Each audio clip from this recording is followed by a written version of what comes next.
Group of 7 offers developing countries an alternative to China's so-called Belt and Road Initiative. Hello and welcome to VOA Asia Weekly. I'm Chris Casqueo in Washington.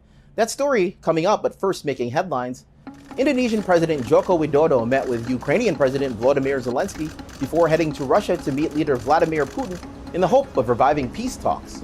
U.S. President Joe Biden, South Korean President Yoon Suk-yeol, and Japanese Prime Minister Fumio Kishida met on the sidelines of the NATO summit in Madrid. This is the first time South Korea attended the NATO summit. It announced it will establish a mission in the Western Military Alliance. China's foreign ministry spokesman defended preventing Taiwan from joining the UN Ocean Conference after the Pacific island nation of Tuvalu, an ally of Taiwan, withdrew from the conference. Chinese President Xi Jinping arrived Thursday in Hong Kong ahead of celebrations marking 25 years since the city was turned over from Britain to China. Fuel supplies are nearly exhausted in debt-ridden Sri Lanka. The country sent 2 government representatives to Russia to negotiate for fuel. An ASEAN regional envoy for the crisis in Myanmar wrote a letter to the country's military leaders urging them to end deposed leader Aung San Suu Kyi's solitary confinement and return her to house arrest.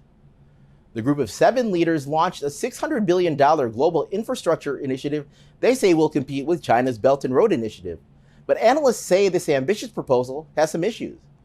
VOA White House correspondent Anita Powell reports from Austria, with reporting from Patsy Widakuswara in Washington.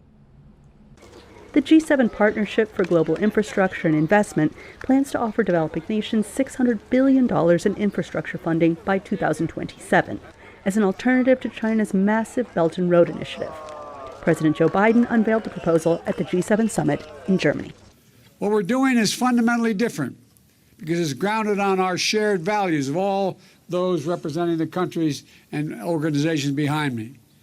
It's built using the global best practices, transparency, partnership, protections for labor and the environment.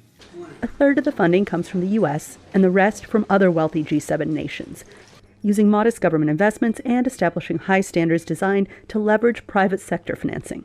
The initiative is a relaunch of the Build Back Better World Plan, announced by G7 leaders last year. The West had really been asleep at the wheel over the number of years on this use of connectivity, infrastructure connectivity, as a means of extending foreign policy influence. And so they are now coming together on a united project to sort of push this. The G7 plan will focus on digital connectivity, gender equity, health security, climate and energy security, areas seen as not yet dominated by China's investments. It's billed as a better alternative to BRI, which has been criticized as debt trap diplomacy that Beijing employs to expand its influence. But meeting Western standards of labor and environment may prove challenging for countries. Due to the level of ease of Chinese investments, these are often quite attractive because in the end of the day, when you're a developing country, you want the infrastructure now. Beijing slammed the initiative as a zero-sum game approach.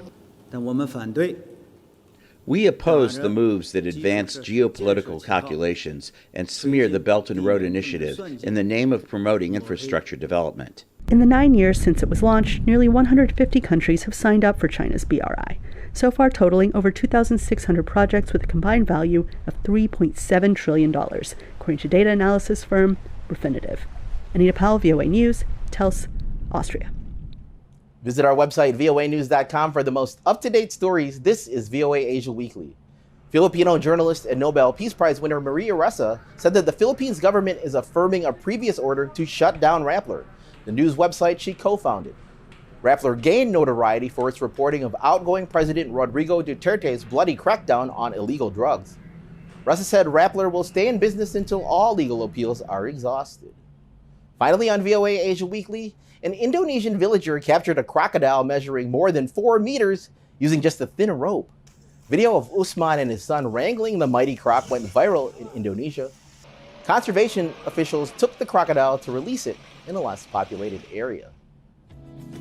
That's all the time we have here on VOA Asia Weekly. Thank you so much for joining us. I'm Chris Casquejo. Please be sure to tune in again next week.